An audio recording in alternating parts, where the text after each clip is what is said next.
এই ভিডিওটা শুনেন, এটা খুব মূল্যবান আলোচনা করেছেন উনি। চারদিক থেকে ধেয়ে আসা ইট পাটকেল আর অকথ্য গাল মন্দের মাঝে নিজের শরীরকে বুলেট প্রুফ জ্যাকেট বানিয়ে নিয়ে দাঁড়িয়ে আছেন এক অসহায় পিতা।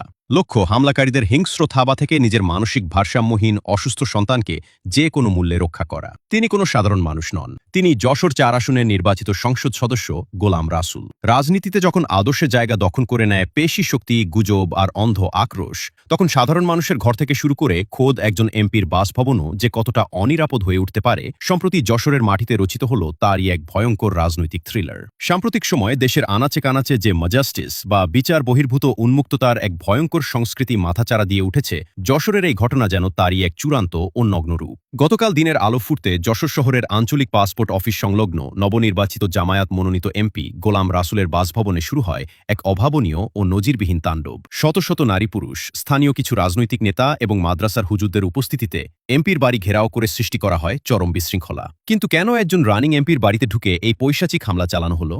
হামলাকারীদের পক্ষ থেকে সাধারণ মানুষের মাঝে অত্যন্ত সুকৌশলে ছড়ানো হয় এক নিখুঁত ও নাটকীয় প্রোপাগান্ডা। দাবি করা হয় ভোরবেলায় এমপির মেয়ে নাকি ইয়াবা সেবন করে মাদ্রাসার ছাত্র ও শিক্ষকদের গালিগালাজ করেছেন। এমনকি প্রতিবাদ করতে আসা হুজুরকেও নাকি গলা ধাক্কা দিয়ে অপমান করা হয়েছে। এর সাথে যুক্ত করা হয় এমপির বাড়ির সামনের ড্রেনের দুর্গন্ধের মন গড়া অভিযোগ। বলা হয় বারবার বলা সত্ত্বেও এমপি নাকি ড্রেন পরিষ্কার না করে উল্টো খারাপ আচরণ করেছেন। বাগারপাড়া থেকে আমাদের যশোরে এসেছে এই কাজটা, অপকর্ম কাজটা মেয়ে নিয়ে ব্যবসা করতেছে, এটা তো জানতাম না। কেউ কেউ তো আরেক ধাপ এগিয়ে সরাসরি ঘোষণা দিয়েই দিলেন এমপির মেয়ে নিয়মিত মাদকাসক্ত। কিন্তু রাজনৈতিক ফায়দা হাসিলের জন্য জনসম্মুখে একজন নারীকে যে মিউজিক কাল্পনিক ভিলেনের রূপে দাঁড় করানো হলেও অনুসন্ধানে বেরিয়ে এসেছে তার পেছনের এক নির্মম ও করুণ বাস্তবতা। প্রকৃত সত্য হল এমপি গোলাম রাসুলের একমাত্র কন্যা মেহজাবিন জান্নাত অনন্যা দীর্ঘদিন ধরে সিজোফ্রেনিয়া নামক এক অত্যন্ত জটিল মানসিক রোগে আক্রান্ত। ভারত ও বাংলাদেশের শীর্ষ মনোরোগ বিশেষজ্ঞদের তত্ত্বাবধানে তার দীর্ঘমেয়াদে চিকিৎসা চলছে। মানসিক এই চরম ভারসাম্যহীনতার কারণেই তিনি মাঝে মাঝে নিজের উপর নিয়ন্ত্রণ হারিয়ে ফেলেন। ক্ষমতার মসনদে বসা একজন জনপ্রতিনিধির চেয়েও সে মুহূর্তে গোলাম রাসুল ছিলেন খুবই একজন অসহায় বাবা, যার চোখের সামনে নিজের আদরের অসুস্থ সন্তানকে ছিঁড়ে খুঁড়ে খেতে চাইছিল একদল অন্ধ ও গুজবে প্রচলিত মানুষ। একজন মানসিক রোগীকে রাজপথে ভিলেন সাজিয়ে রাজনৈতিক ফায়দা লোটার এই জঘন্য খেলা পুরো সমাজ ব্যবস্থাকেই যেন আজ চরম প্রশ্নের মুখে ফেলে দিয়েছে। ঘটনার বিভৎসতা এখানেই শেষ নয়। রাজনীতির নোংরা খেলা কতটা অমানবিক হতে পারে তাই এই ঘটনা চোখে আঙুল দিয়ে দেখিয়ে দেয়। ঘটনার পর মেহজাবিনের পুরনো একটি চিকিৎসার প্রেসক্রিপশন হাতে পেয়ে যেখানে অ্যাকিউট প্যানক্রিয়াটাইটিস লেখা ছিল, সেটি সোশ্যাল মিডিয়ায় ছড়িয়ে দিয়ে নতুন নাটক থাকতে শুরু করে একদল রাজনৈতিক নেতাকর্মী। মুহূর্তের মধ্যে গুজব ছড়ানো হয় যে এমপির মেয়ে নাকি অতিরিক্ত মদ্যপান করে। একজন রোগীর চিকিৎসার অত্যন্ত ব্যক্তিগত স্পর্শকাতর তথ্যকে যেভাবে পাবলিক ডোমেইনে এনে বিকৃতভাবে উপস্থাপন করা হয়েছে তা কেবল আইনের চরম লঙ্ঘনই নয়, বরং এক ভয়াবহ নৈতিক অবক্ষয়ও বটে। অথচ চিকিৎসা বিজ্ঞানের ন্যূনতম জ্ঞান থাকা যে কোনো মানুষই জানেন বাংলাদেশের প্রেক্ষাপটে ৯৯% ক্ষেত্রে এই রোগটি হয় পিত্তথলির পাথর বা অন্য কোনো শারীরিক জটিলতার কারণে। এই জঘন্য অপপ্রচারকে যদি কুযুক্তির খাতিরে সত্য ধরে নেওয়া হয় তবে তো অপপ্রচারকারী রাজনৈতিক নেতাদের নিজেদের আয়নায় আগে মুখ দেখা উচিত। কারণ লিভার সিরোসিস রোগের অন্যতম প্রধান কারণও মদ্যপান, যে রোগে খোদ বিএনপি নেত্রী বেগম খালেদা জিয়াও আক্রান্ত ছিলেন। তৎকালীন স্বৈরাচারী শেখ হাসিনা যখন এই নিয়ে কুরুচিপূর্ণ ইঙ্গিত করে কথা বলতেন তখন কিন্তু এই জামায়াত শিবির এবং দেশের সাধারণ মানুষই তার তীব্র প্রতিবাদ জানিয়েছিল। আজ রীতিমতো যখন এতটা নিচু তলায় নেমে যায় রাজনীতি, তখন নীতির নৈতিকতার সব সীমানায় যেন চিরতরে বিলীন হয়ে যায়। যশোরের ৬টি সংসদীয় আসনের মধ্যে ৫টিতেই বিপুল ব্যবধানে জয়লাভ করে সংসদ সদস্য হয়েছেন জামায়াতে ইসলামীর প্রার্থীরা। অথচ নিজেদের সবচেয়ে বড় দুর্গে একজন এমপির বারোপির বাড়িতে যখন এমন তাণ্ডব চলে তখন দলের শক্ত প্রতিরোধ কোথায়? জাস্টিসের বিরুদ্ধে রাজপথে কঠোর অবস্থান না নিয়ে স্বয়ং এমপি যখন ফেসবুক লাইভে এসে কান্নাকাটি করে বিচারের ফরিয়াদ জানান তখন সাধারণ মানুষের মনে চরম হতাশা আর প্রশ্ন জায়গায় স্বাভাবিক।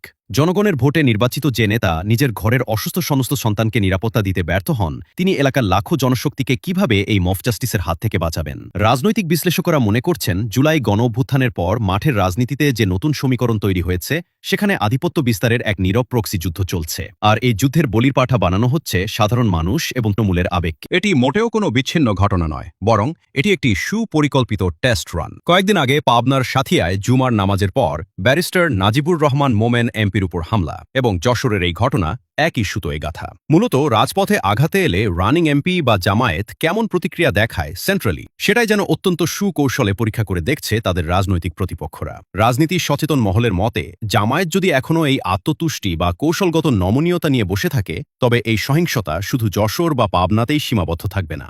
আগামীতে সিটি কর্পোরেশন, জেলা বা ইউনিয়ন পরিষদ নির্বাচনগুলোতে এই মজস্টিসের আগুন বহুগুণের রূপ নিয়ে পুরো দেশে ছড়িয়ে পড়বে। এটি জামায়াতে ইসলামীর জন্য এক মহা ওয়েক আপ কল বা চূড়ান্ত সতর্কবার্তা।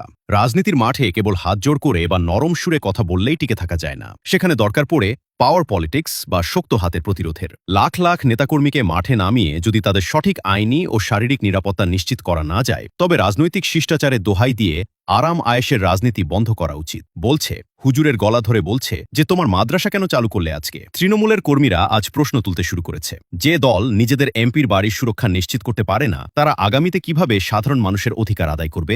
লাখো জনশক্তিকে বিপদে ফেলে তলে তলে কৌশলগত সমঝোতা বা নমনীয়তা দেখালে ইতিহাসের কাঠগড়ায় কাউকেই মাফ করা হবে না। রাজনীতি করতে হলে রাজপথের ক্ষমতা দেখাতে হবে, নতুবা এই হিংস্র ময়দান ছেড়ে দিয়ে দল বেঁধে ইস্তফা দিয়ে তবলিগ করাই শ্রেয়। তারপরও লাখো নেতাকর্মীকে এভাবে বিপদে ফেলা কোনোভাবেই উচিত নয়। এখন দেখার বিষয়, যশোরের এই নেককারজনক হামলার পর জামাইকে রাজপথে নিজেদের শক্তিমত্তার রুদ্ররূপ দেখাবে, নাকি প্রতিপক্ষের এই টেস্ট রানে একে একে নিজেদের দুর্গগুলো হাতছাড়া করবে?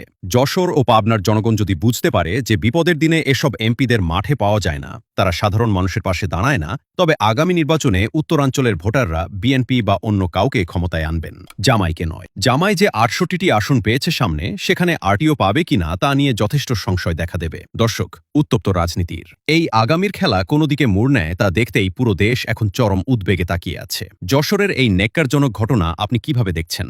রাজনীতি থেকে শুধুই বেশি শক্তির জয় হবে নাকি আদর্শের? আপনার গুরুত্বপূর্ণ মতামতটি অবশ্যই ভিডিও কমেন্ট বক্সে লিখে জানান।